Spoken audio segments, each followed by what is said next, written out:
Radio Sucesos 101.7 FM presenta su noticiero Sucesos, un periodismo libre para una democracia plena.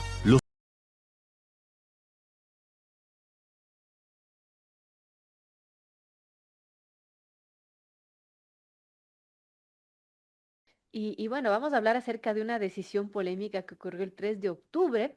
El Consejo de la Judicatura designó a Leonardo Alarcón Argudo como fiscal general temporal, es decir, es del subrogante de Wilson Toainga. Esto luego de que la Procuraduría estableciera que ese es el procedimiento en caso de ausencia temporal o definitiva, en este caso de Wilson Toainga, en la Fiscalía General del Estado, quien de hecho mencionaba que participaría en una conferencia en Brasil del 5 al 10 de octubre. Esta designación además llega en medio de señalamientos al Consejo de la Judicatura nuevo por su aparente cercanía, afinidad con el Ejecutivo y además la relación de Alarcón con casos claves que serían claves para el gobierno, para el presidente. Por ejemplo, el caso Nene, el caso del hijo de la ex vicepresidenta Verónica Abad, el caso Triple A de Aquiles Álvarez, en fin. Además de los retrasos en el concurso para ya fiscal general, el concurso que tiene que realizar el Consejo de Participación Ciudadana para escoger al próximo fiscal titular, un concurso que además está, bueno, bastante dilatado. Y bueno, es la primera decisión, de hecho, de peso del nuevo Consejo de la Judicatura que, bueno, recordemos que este proceso de selección del Consejo de Participación Ciudadana, los vocales del Consejo de la Judicatura fueron posicionados el 26 de septiembre y una semana después tomaron esta primera decisión de trascendencia, que es la designación de Alarcón como fiscal subrogante, con el respaldo de todos los vocales de Mario Godoy, de Fabián Favara, de Alfredo Cuadros, Damián Larco y Magali Ruiz. Así pues, Alarcón fue emocionado por Godoy, el presidente de la Judicatura, luego de descartar otras dos opciones y destacar la trayectoria y probidad del funcionario. Ahora, claro, lo que se menciona es que Alarcón lleva casos de tinte político como los de expuestos, aunque tiene una hoja de vida interesante, es máster en Derecho Penal, con una especialización en criminalidad, etcétera. Pero lo que quizás ha sido señalado y viene el centro de la polémica es que ha llevado adelante casos como el caso Nene, que involucraba al hijo de la ex vicepresidenta, el caso Triple A, como habíamos mencionado. Y bueno, por ahí se podría decir que es un fiscal elegido a la medida y al gusto del presidente de la República. Vamos a conversar con Stalin Raza sobre esto, abogado especialista en Derecho Penal Constitucional. Y bueno, vamos a hablar sobre esta decisión y lo que responde la Procuraduría, porque bueno, si bien esto sería un procedimiento legal, no sé si es un procedimiento típico, Stalin, y también lo que se dice, ¿no? De los casos de tinte político que llevaba el fiscal Alarcón, ahora elegido, bueno, fiscal subrogante del subrogante, de Wilson Toainga. Esto además en medio de la polémica y los rumores, que las malas lenguas dicen que, bueno, Toainga se fue para no volver, en realidad, y que incluso hasta habría sacado sus cajitas de la oficina porque después de su viaje de Brasil ya no pisará más la fiscalía. Bienvenida, Stalin Raza, gracias por acompañarnos. Y bueno, ¿cuál es su criterio de esta situación un tanto polémica que también ha sucedido en estas semanas que han sido convulsas? Bienvenido y gracias nuevamente por estar con nosotros. Buenos días, muchas gracias, Verónica, Andrés. Un saludo cordial a ustedes y a la audiencia. Sí, se trata de una situación atípica, digamos, por decirlo menos, ¿no? Porque la fiscal titular, que además estaba prorrogada en sus funciones, renunció. Naturalmente, a la fiscal titular le subroga el fiscal que fue designado junto con ella en el proceso que hizo el Consejo de Participación Transitoria del doctor, que fue el doctor Toainga. Y este fiscal subrogante, que es quien naturalmente reemplaza a la fiscal titular hasta que se designe al fiscal titular en un nuevo concurso, que es el que se ha venido demorando en el Consejo de Participación Ciudadana, puede estar ausente. Y no se preveía esa situación. Eso no estaba previsto ni en la Constitución ni en el Código Orgánico de la Función Judicial, que establece simplemente las dos formas, la titular o la titularidad y la subrogancia. Entonces, al no estar previsto, le toca al fiscal Toainga, que pensaba ausentarse de manera temporal, hasta ahora lo que ha dicho es que es temporal, todavía no se sabe Claro. si sea definitiva su decisión, pero le toca consultar a la Procuraduría General del Estado qué pasaría si él estuviese ausente, puesto que no hay un subrogante del subrogante, no está prevista esa figura. Lo que sí es real es que la institución no puede quedar acéfala. Y también lo que es real es que alguien tiene que reemplazarlo, porque las audiencias siguen, los casos de fuero continúan, la institucionalidad no puede detenerse y por lo tanto corresponde, como efectivamente se ha hecho, que la Procuraduría General del Estado haga una interpretación y emita su pronunciamiento sobre cuál sería el mecanismo de reemplazo, por decirlo sin utilizar la terminología, digamos, rebuscada ni técnica, pero un mecanismo de reemplazo para el caso de ausencia temporal o definitiva del fiscal subrogante mientras se demora y todavía dura el concurso para la designación del titular y del nuevo subrogante.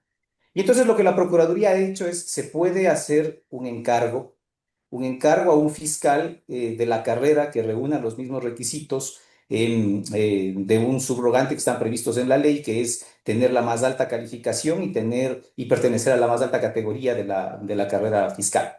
Y eso es lo que ha hecho el Consejo de la Judicatura. Ha puesto un banco de elegibles ahí, de acuerdo con unos informes técnicos que le ha presentado Talento Humano y la Dirección Jurídica del propio Consejo de la Judicatura. De hecho, estos son los opcionados, aquellas personas que reúnen estas condiciones, ser de la más alta categoría de la carrera fiscal y tener la mejor puntuación o las mejores puntuaciones. A partir de eso, el Consejo de la Judicatura designa, elige a quién va a reemplazarle al doctor Toaín en caso de ausencia temporal o definitiva. Este problema se va a resolver solamente, y va a dejar de ser atípico solamente cuando el Consejo de Participación Ciudadana haga el concurso y designe al fiscal titular y al fiscal subrogante. Ojalá esto se produzca lo antes posible.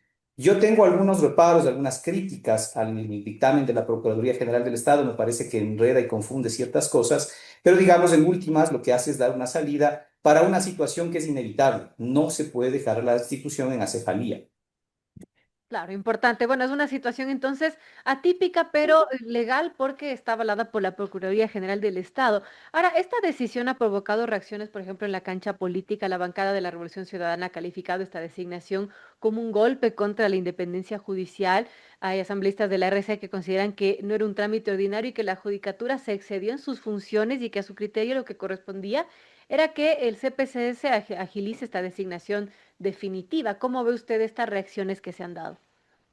Sí, pero me parece un pronunciamiento político, comprensible desde la arena política, desde la posición de la postura crítica que mantiene, digamos, esa tienda política, pero que no resuelve un problema institucional que no se puede dejar así. O sea, supongamos que el doctor Toainga no es que decide retirarse por su propia voluntad, sino que por cualquier cosa del destino él no puede, se encuentra imposibilitado porque se enferma, porque tiene alguna calamidad doméstica, en fin. Alguien tiene que reemplazarlo. Y esta es la salida que se necesitaba y para eso era necesario que la Procuraduría General del Estado destrabe esta situación con un pronunciamiento. Ahora, el tema la connotación política o la sensibilidad de los casos que ha llevado el doctor Alarcón, creo que merece también una reflexión. El doctor Alarcón, de entre todos los opcionados para ser fiscal general del Estado, era de aquellos que reunía las condiciones de haber tenido casos complejos, casos de corrupción. Él es coordinador de una de las unidades de lucha anticorrupción que se crearon en la Fiscalía General del Estado. Entonces, en esa unidad se han tramitado casos complejos relacionados con temas de corrupción.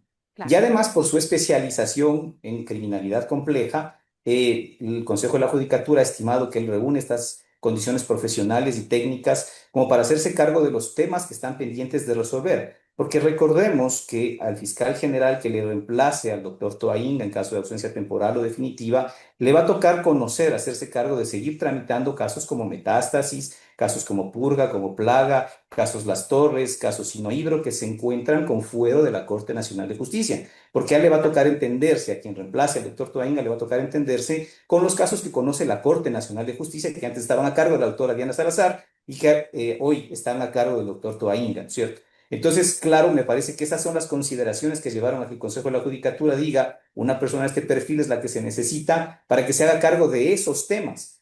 Pueden haber otros fiscales con iguales méritos, digamos, pero que se encarguen o que se hayan encargado durante su trayectoria profesional en la carrera de la fiscalía de otros asuntos, de criminalidad relacionada con otros temas. Pero los casos de fuero tienen que ver hoy mismo con estos casos de esta naturaleza. Entonces, siempre habrá de por medio casos complejos donde estén personalidades de la política, donde estén personas que conciten adhesión o rechazo desde el punto de vista político y público de la ciudadanía, pero eso no creo que sea razón suficiente para invalidar una designación que, según las explicaciones del propio Consejo de la Judicatura, han tenido que ver precisamente con esto, con la naturaleza y los personajes que están implicados en los casos que va a tener que conocer durante el lapso que dure el concurso para que se designe al fiscal titular. Bueno, hablando del concurso para el fiscal titular, justamente hay una demora significativa en este concurso para elegir al fiscal titular por parte del CPCCS. Bueno, está al menos unos 5 meses de retraso en este concurso, el tiempo en el que Toainga está además prorrogado. ¿Qué podemos esperar, Stalin, de este concurso que realice el Consejo de Participación Ciudadana, tomando en cuenta además que de por medio va a haber una consulta popular en la que se nos va a preguntar si queremos una nueva Asamblea Constituyente para redactar una nueva constitución y que este organismo podría eventualmente desaparecer? ¿Qué esperar entonces de esta tarea importante que tiene actualmente el CPCCS y que, bueno, de lo que se conoce está en un trámite que todavía estaba la integración de la Comisión Ciudadana y, bueno, todavía falta algunas fases para poder concluir este proceso? Bueno, hay unos plazos fatales, ¿no? Hoy son fatales porque los encargos no pueden durar más de 90 días. Los encargos, este encargo hecho al doctor Alarcón no puede durar más de 90 días. Ok. Entonces, es indispensable que el Consejo de Participación Ciudadana concientice en aquello, porque si no volvemos al mismo problema. Si después de 90 días no se renueva el encargo, no se resuelve la situación, van a generarse más suspicacias y se van a generar problemas acerca de la legitimidad de la actuación del doctor Alarcón, si es que él se llegara a quedar de manera, digamos, prorrogada hasta el tiempo que dure la designación del fiscal titular. Entonces, el Consejo de Participación tiene que agilitar el proceso. Ya están en el tema de la Comisión Ciudadana, tienen que pasar rápido, lo más pronto posible, a la conformación de la veeduría y tienen que pasar ya a la postulación, ¿no? La convocatoria para las postulaciones. Y en esas postulaciones lo que se espera es que las comisiones técnicas funcionen de manera apropiada para que se evalúen con criterios objetivos y con criterios de técnica y de probidad, digamos, personal a los postulantes que vayan a concursar en esto y que vayan a ser los opcionados para ocupar la Fiscalía General del Estado. La Fiscalía General del Estado de esta época del Ecuador del año 2025 requiere un perfil de alguien que se haga cargo de lidiar en contra de la criminalidad organizada. Cada época, cada etapa de los fiscales tiene una característica, ¿no? Dependiendo de cuál sea la convicción y el interés personal y profesional que tienen los fiscales, ¿sí? Para recordar rápidamente, en la época del fiscal Chiriboga podríamos decir que fue la época de los casos de derechos humanos provenientes de la Comisión de la Verdad, en eso se concentró él. En el caso de Vaca Mancheno, la fiscalía se concentró en el caso FIFA Gate, en el caso de Brecht, casos de criminalidad transnacional que tienen estas características, que tuvieron estas características. El caso de la doctora Diana Salazar, bueno, todos sabemos, se ha concentrado en casos de relevancia nacional, caso Purga, caso Aros Verde, caso sobornos, en fin, casos que tienen características más bien de tipo político. Al fiscal del Ecuador del 2025 que se ha designado por este Consejo de Participación Ciudadana, le va a tocar entenderse con la mafia y le va a tocar entenderse con la criminalidad organizada y verse de frente, digamos, con esa cara tan peligrosa y tan compleja, pero esa va a ser la tarea de este fiscal. Entonces, no solamente basta, no solo alcanza con que el Consejo de Participación Ciudadana evalúe sus características, sus credenciales técnicas y profesionales, sino también su capacidad y su templanza para poder enfrentarse a este desafío, que no es un desafío menor, y que pone en riesgo incluso su propia integridad, ¿no? Así es, bueno, es una tarea compleja que tiene el CPCCS ahora mismo. Las 8:38 dialogamos con Stalin Raza, abogado especialista en Derecho Constitucional y Penal. Andrés. ¿Qué tal, doctor? Gracias por acompañarnos. Es en realidad confuso para quienes no somos abogados todo lo que está pasando y quiero preguntarle para que el radio escucha nos entienda. El organigrama de la fiscalía tiene, por supuesto, a la fiscal que era Diana Salazar, su subrogante que era el fiscal Toainga y ahora el encargado que era que es ahora el fiscal Alarcón. El fiscal Alarcón no viene de la siguiente línea de fiscales, que son los fiscales provinciales. El fiscal Alarcón es encargado, pero él pertenecía a una unidad menor dentro de la fiscalía. Lo óptimo no era seleccionar a uno de estos fiscales provinciales. ¿Hay algún asidero jurídico en la decisión que tomó el Consejo de la Judicatura en los últimos días para encargar a Alarcón y no a estos fiscales provinciales? Y lo que pasa es que los fiscales provinciales también están encargados. Y esa es una situación que también es anómala dentro de la Fiscalía General del Estado. Los fiscales provinciales, casi todos, son fiscales encargados. Pero tanto fiscales provinciales encargados como el fiscal Alarcón y otros fiscales más que estaban a cargo de otras unidades especializadas de la Fiscalía, reúnen las características de carrera, nivel jerarquía de la carrera, nivel 3 me parece que es la jerarquía requerida, más los puntajes, es decir, en realidad todos estaban en aptitud, todos eran elegibles para poder ser designados. Y de entre esos, lo que se ha visto, esta es la explicación que ha dado por lo menos el Consejo de la Judicatura, es estas características especiales de haber tenido relación con casos que están más vinculados con los que se van a tener que tramitar en las próximas semanas y quizás meses en la Corte Nacional de Justicia. Estos casos metástasis, estos casos purga y plaga, que tienen esas características más afines con las que el doctor Alarcón estaba trabajando durante el lapso que estuvo en la Fiscalía en este último tiempo, ¿no? Ahora, usted nos decía que ya está la Comisión Ciudadana, que a la final son Ujú. quienes van a validar el examen y el concurso de méritos y oposición para elegir al nuevo fiscal. ¿Qué tan legítima es esta Comisión Ciudadana? ¿No están los mismos políticos con bigote y lentes para disfrazarse los miembros de partidos políticos? Sabemos que siempre hay interferencia de ellos en estas comisiones ciudadanas que no son nada ciudadanas y sí que representan a Partidistas. la partidistas y que representan a la partidocracia. Claro, es que este es el problema radical que tiene la forma de designación que está prevista desde la Constituyente de Montecristi, ¿no? Este tema del quinto poder, este tema del Consejo de Participación Ciudadana, fue un experimento que no dio buen resultado, que terminó prostituyendo la participación ciudadana en el mecanismo de designación. Era una buena idea, digamos, como idea, que exista un equilibrio entre la participación de los poderes públicos más la ciudadanía y entre esa conformación conjunta se puede hacer las designaciones, las mejores designaciones, equilibrar un poco las fuerzas, digamos. Pero esto no resultó así, nunca resultó así. Desde un principio el Consejo de Participación y las comisiones ciudadanas fueron cooptadas por la política y por quienes tuvieron la posibilidad de manejar esas designaciones. No es la excepción porque no hemos resuelto ese problema. El Consejo de Participación Ciudadana sigue funcionando de la misma forma en la que se lo ideó en el año 2008, no ha desaparecido, no ha transferido sus funciones. Ha habido intentos que han buscado precisamente quitarle estas funciones, pasárselas a otro órgano del Estado o desaparecerle a la institución. Esto no se ha logrado y mientras tengamos esto, estamos siendo susceptibles a estos problemas, digamos. Ojalá funcione el equilibrio con la veeduría también para que se detecten estas posibles filtraciones de influencias políticas o de influencias económicas o las más peligrosas todavía, de influencias del propio crimen organizado a quienes les interesa muchísimo cooptar instituciones del Estado, especialmente la Fiscalía General del Estado. Ahí ojalá la academia, los gremios profesionales hagan una tarea de escrutinio público efectivo, valedero, y sirvan como contrapeso mientras tengamos la figura que tenemos, el monstruito que tenemos, que es el Consejo de Participación Ciudadana y esa forma de designación con una pseudo meritocracia que a la final no termina siendo nada. Complejo panorama. Stalin, hablemos de otro tema que tampoco ha dejado de ser polémico y es el nuevo Consejo de la Judicatura. Bueno, Mario Godoy, como se anunciaba desde antes, repitió a la cabeza de esta entidad.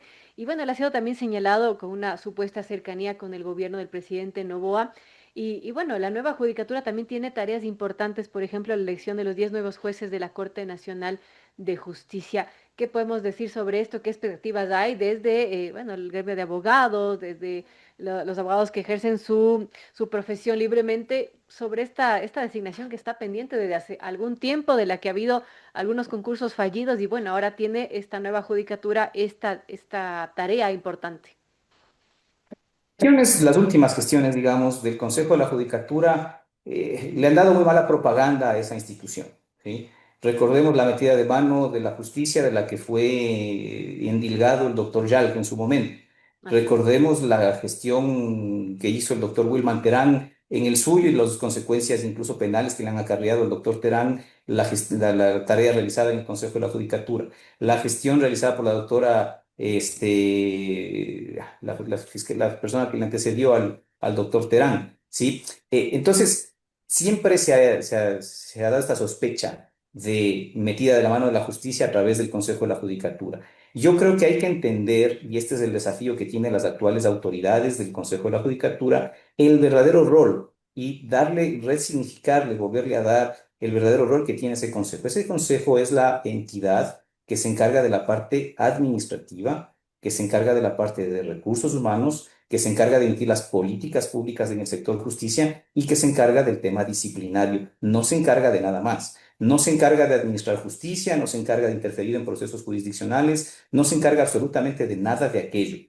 Entonces, ese es el gran desafío, digamos, que tienen los vocales actuales. sobre el tema de la eventual relación o buena relación o gestión conjunta que puede existir con el Ejecutivo, yo diría que esto es hasta cierto punto incluso necesario, ¿sí? Las tareas de coordinación del Consejo de la Judicatura con otras instituciones públicas, especialmente con el Ejecutivo, son indispensables. No se puede tener a un presidente de la República, a un ministro de Finanzas, a un ministro del Interior, a un ministro de Defensa, distanciados o peleados o enemistados con el Consejo de la Judicatura porque empiezan los bloqueos. Así es. El Consejo de la Judicatura y la justicia depende de que le den recursos. Y para eso requiere de tener los mecanismos de coordinación indispensables, necesarios, respetuosos y con la autonomía del caso con la Presidencia de la República y con el Ejecutivo, con el Ministerio de Finanzas. Requiere tener los mecanismos elementales de coordinación con las autoridades de seguridad, con el Ministerio del Interior, con el Ministerio de Defensa, con el organismo de inteligencia, precisamente para coordinar estas acciones y que la gente no nos llevemos el mal sabor de que la policía y las fuerzas de seguridad detienen a los delincuentes, pero en la justicia se encuentran con la puerta giratoria. Ahí es indispensable tener mecanismos de diálogo y de cooperación. Si hay enemistades entre, o si son rivales entre el Consejo de la Judicatura y estos funcionarios, va a haber cortocircuitos y no coordinación. Entonces, la buena relación, la armonía de la relación y la coordinación en términos de cooperación es indispensable. Otra cosa muy distinta y que creo que es también el desafío de las actuales vocales del Consejo es la autonomía, la independencia necesaria de las funciones y de los poderes del Estado para saber hasta dónde se permite la coordinación y cuándo esa coordinación en cambio se puede convertir ya en cambio en intromisión. Y evitar esta intromisión es la que depende de ellos, de los vocales del Consejo de la Judicatura. Claro. Muy importante ese diálogo con Stalin Raza, abogado. Lamentablemente tenemos que terminar esta entrevista, pero gracias a Stalin por darnos su criterio respecto a estos temas polémicos que están sobre la mesa y vale la pena aclararlos. Gracias nuevamente por acompañarnos.